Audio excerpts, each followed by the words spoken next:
রাজধানীর উত্তরায় বাংলাদেশ বিমান বাহিনীর একটি প্রশিক্ষণ বিমান বিধ্বস্ত হয়েছে। সোমবার দুপুর 1:30টার কিছু পর মাইলস্টোন কলেজ মাঠে F-7 BGI মডেলের একটি বিমান ভেঙে পড়ে। বিমান সূত্রে জানা গেছে, প্রশিক্ষণ বিমানটিতে ছিলেন স্কোয়াড্রন লিডার মোহাম্মদ তৌকির ইসলাম। জানা গেছে, এই সময় স্কুল শাখায় প্রথম শ্রেণী থেকে সপ্তম শ্রেণী পর্যন্ত ক্লাস চলমান ছিল। হঠাৎ বিকট শব্দে বিমানটি ভেঙে পড়লে শিক্ষার্থী ও শিক্ষকরা আতঙ্কিত হয়ে পড়েন। বিমান বিধ্বস্তের খবর ছড়িয়ে পড়লে এলাকায় আতঙ্ক দেখা দেয়। স্থানীয় বাসিন্দা ও অভিভাবকরা সন্তানদের খোঁজে কলেজে ছুটে আসেন।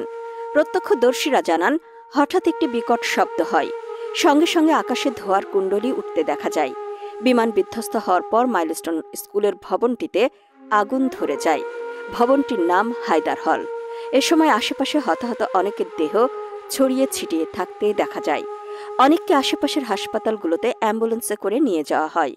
এক বিবৃতিতে আন্তঃবাহিনী জনসংযোগ পরিদপ্তর ISPR জানায়, বাংলাদেশ বিমান বাহিনীর একটি F-7 BGI প্রশিক্ষণ বিমান রাজধানীর উত্তরায় বিধ্বস্ত হয়েছে।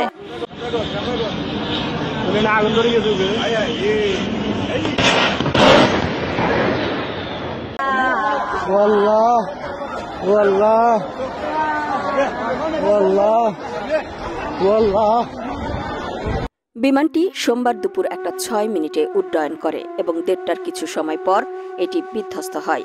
রাজধানী উত্তরার দিয়াবাড়ি এলাকায় মাইলস্টোন স্কুল অ্যান্ড কলেজে প্রশিক্ষণ বিমান বিধ্বস্তের ঘটনায় এই প্রতিবেদন লেখা পর্যন্ত 27 জন দগ্ধকে জাতীয় বার্ন ও প্লাস্টিক সার্জারি ইনস্টিটিউটের জরুরি বিভাগে নেওয়া হয়। দগ্ধদের মধ্যে বেশিরভাগই শিক্ষার্থী, আর তাদের অবস্থা আশঙ্কাজনক। জাতীয় বার্ন ও প্লাস্টিক সার্জারি ইনস্টিটিউটের আবাসিক সার্জন ডাক্তার শাওন বিন রহমান এসব তথ্য জানান। এই চিকিৎসক আরও বলেন, এখনও দগ্ধ আহতদের হাসপাতালে আনা হচ্ছে। জরুরি বিভাগে চিকিৎসকদের একটি বিশেষ দল আহতদের চিকিৎসা দিচ্ছেন। তবে এ প্রতিবেদন লেখা পর্যন্ত একজন নিহতের খবর নিশ্চিত করেছেন ডাক্তার শাওন বিন রহমান। ঘটনাস্থলে উদ্ধার তৎপরতা চালাচ্ছে সেনাবাহিনী, বিজিবি, ফায়ার সার্ভিস ও বিমান বাহিনীর সদস্যরা। স্কুলের আশেপাশে ভিড় করছেন স্কুল পড়ুয়া শিশুদের অভিভাবক, স্বজন ও উৎসুক জনতা। বিমান বিধ্বস্তের এই ঘটনায় প্রধান উপদেষ্টা ডক্টর মোহাম্মদ ইউনূস সহ গভীর শোক প্রকাশ করেছেন বাংলাদেশ জাতীয়তাবাদী দলের ভারপ্রাপ্ত চেয়ারম্যান তারেক রহমান।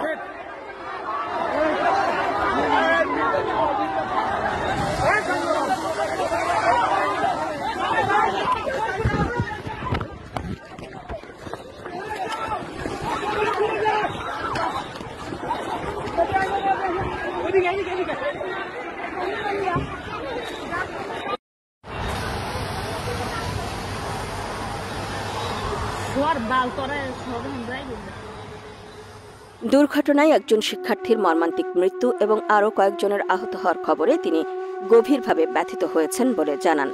এক ফেসবুক পোস্টে তারেক রহমান লিখেন, মাইলস্টোন কলেজে ঘটে যাওয়া মর্মান্তিক বিমান দুর্ঘটনায় আমরা শোকাহত। একটি শিক্ষা প্রতিষ্ঠান যেখানে একটি শিশু, কিশোর কিংবা তরুণ তার শিক্ষা, বিকাশ ও নিরাপত্তা নিয়ে আশাবাদী হয়ে ওঠে, সেই পরিবেশে এমন ভয়াবহতা কখনো কাম্য নয়।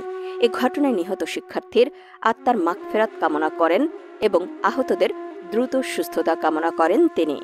এ সময় তিনি বিএনপির নেতাকর্মী ও সংশ্লিষ্ট পেশাজীবীদের ক্ষতিগ্রস্ত পরিবারের পাশে দাঁড়ানোর আহ্বান জানান। তারেক রহমান আরও বলেন, এই দুঃসময়ে আমাদের জাতি হিসেবে ঐক্যবদ্ধভাবে এই সংকট মোকাবেলা করতে হবে। এমন মর্মান্তিক ঘটনায় দেশ জুড়ে গভীর শোকের ছায়া নেমে এসেছে। অনেক অভিভাবকই আর্তনাদ ভরা কণ্ঠে জানান দিচ্ছেন, তারা এখনও তাদের সন্তান ও স্বজনদের খোঁজ পাননি। এমন হৃদয় বিদারক আর্তনাদ শেষ পর্যন্ত কোথায় গিয়ে ঠেকবে? যে সন্তানকে জীবিত ও চঞ্চল অবস্থায় বাবা মা সকালে স্কুলে দিয়েছিলেন, সেই সন্তানকে আবারও জীবিত অবস্থায় বাবা মায়ের বুকে ফিরে আসবে?